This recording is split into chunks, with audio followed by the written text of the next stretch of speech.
وزیر تعلیم سندھ سید سردار شاہ کا کہنا ہے کہ 30 اگست سے 100% ویکسینیشن والے اسکول کھول دیں گے، جبکہ 50% اسکول حاضری کے ساتھ 6 دن کے لیے کھلیں گے۔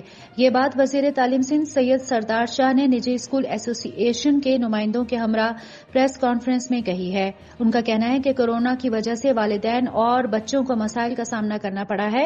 انہوں نے کہا کہ حکومت ہمیشہ والدین اور بچوں کے حق میں فیصلہ کرتی ہے۔ محکمہ صحت نے مزید 7 دن اسکول بند کرنے کا فیصلہ کیا ہے۔ انہوں نے کہا کہ اسکولز میں PCR ٹیسٹ بھی کیے جاتے رہیں گے۔